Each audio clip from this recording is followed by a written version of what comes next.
check this out. Tell me. I'm going to drop some Jewish knowledge on you. Right? I love Jewish knowledge. Jewish knowledge, I right? love all spiritual knowledge. So the whole Jewish religion, right? You start going to yeshiva, right?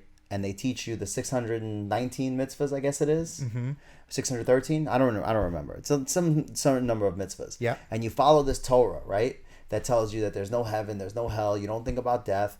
These are the things you have to do to live a happy life. And then you get to be, I don't know the exact age, I'm not good with numbers, 38 years old or whatever it is. And they give you this thing called the Kabbalah, right? Which basically says that everything you learned up to this point is bullshit. There's amulets and there's spells and there's wisdom and mysticism and there's, David is summoning golems or whoever the fuck it is. I don't remember if it was David or whoever it was. Yeah. Summoning King Solomon or whoever it was. I guess it was King Solomon summoning golems to fight off whoever. And it really makes you think, man, how much of this shit is true? How much of this shit is fake? I would think that the mysticism shit is true and the rest of the shit is fake.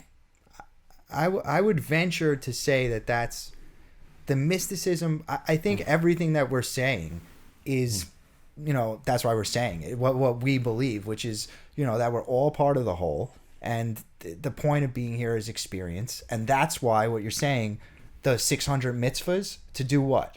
For what? It's not... I'm sure people have seen Orthodox Jewish communities where they dress a certain way, or if you've ever seen inside their house where they tin foil everything or they don't use any. Right. The point of those mitzvahs was not to take it to the extreme and follow and cross every T and dot every I. It was just to have more family time, to have a better experience with your family and enjoy time and love and life and not work on this day and not do any work so that it was all about experiences. That's what it's all about. It's just weird to me that the Eastern religions, the Kabbalah, and also the practice of the Freemasons all lead you to that same end result, which is that the mysticism part of it is the real thing, that we're all powerful beyond measure, and that we're tempering, that these religions are tempering our power and convincing us that we have to bow down to something when really we're just bowing down to ourselves that whole time. And if you can never break out of that shell of bowing down to something that you perceive as not you, then how are you ever going to become that creator? You're never going to become that creator unless you realize that what you're bowing to is yourself. Well, do you think after we die that we go back to be part of the whole? Is that what you think? Or do you think there's some type of reincarnation? I think it's just the same thing, that the earth, in a weird way, is a microcosm of the cosmos. Yeah, definitely. And in that way, I mean that just like how the earth renews itself and rejuvenates itself, once you die, you're renewed and rejuvenated, and you start the whole thing over just to keep the whole shit going. Yeah, some people say that when you see the light when you're about to die, they say you see the light. That's actually the hospital room of the next. Well, I read something about a guy that said that he stopped and asked questions, and was sent back. Well, the questions were answered. And tell me, what were the fucking answers? I don't fucking know. I didn't read the book. I just read an article about it. I didn't read the book. The guy questions and gets answers, and you don't know what the answers are? I don't know if he remembered the answers, but I know that the end result was that he came back and was able to retell this story. Mm-hmm. So everyone that has a near-death experience always says that there's comforting entities telling you everything is going to be okay. And I don't know if that's part of your brain still functioning, or if that's your brain's program for right before you die. If you get shot in the head, would you still have that experience, or is it just going black? You know what I mean? Does it matter? You're dead. The experience that you're having is over at that point. In that body. Is that those near-death experiences, are they hallucinations? That's what I'm saying. It's possible, but maybe not. I think that anytime you say that's impossible, you're limiting yourself, and that's the fake shit. That's the insecurity creeping in, that you're not supposed to believe that that's possible, so you don't believe that it's possible. I really do think we're going to get answers to some of these questions pretty soon. With that the government is supposed to be releasing their unidentified aerial phenomenon, whatever they changed it to. You know what I think it's going to be found to be? I don't know if they're going to tell the truth, but I think it's going to be ancient crafts from Right. human civilizations, not extraterrestrial. They're 100% extraterrestrials, but not extraterrestrials from space, extraterrestrials from here. And I'm one Our of the ancient ancestors. ancient ancestors, yeah. And I'm also a believer that inner Earth has organisms and beings. Like, it just doesn't make sense to me that this is it. And like, No. first of all, we haven't even scratched the surface of exploring this. I mean, there's billions of miles of ocean, I guess, or millions of Yeah. miles of ocean that have never been 70% of the Earth or something is that, ocean. that haven't been explored. Yeah, we don't even know it's here.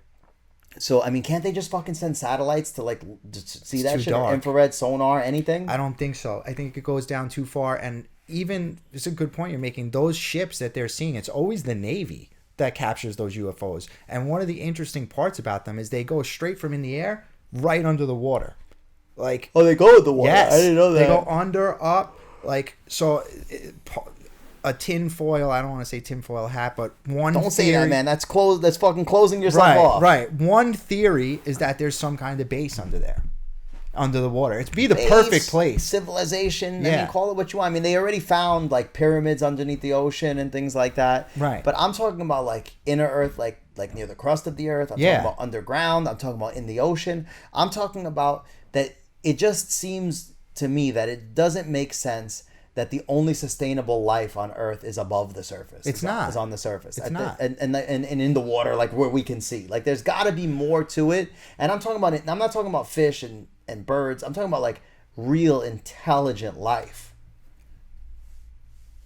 I think that's true. I mean, look at Antarctica. It's like the gateway somewhere. Like, that's definitely true. Why does the military not let people go there? Why do they block it off? What Like, about those big holes that they saw on satellite? Those gigantic gaping like mile or 2 mile long in holes Antarctica? they just filled themselves in over time. And And that's nobody was allowed to look in it. the Nazis were there. You know, they were obsessed with this stuff. They had flying saucers.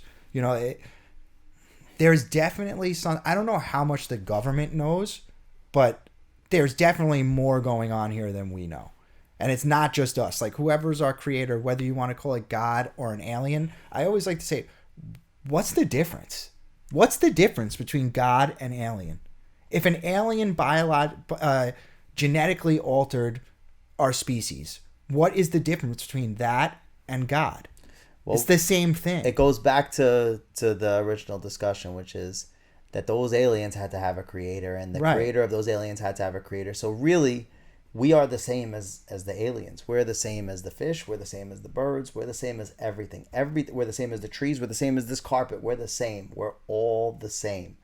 It's all part of this one thing that at some point was together and now is ever expanding to the point where you can't even perceive what's on the outer ends of its expansion. You know, in different solar systems, different galaxies. I got a mind fuck for you. Do you know what the big rip is? You were telling me about this the other day. Tell me again. So it's When it expands so much that everything is so far No more apart from the gravity. sun. There's no gravity.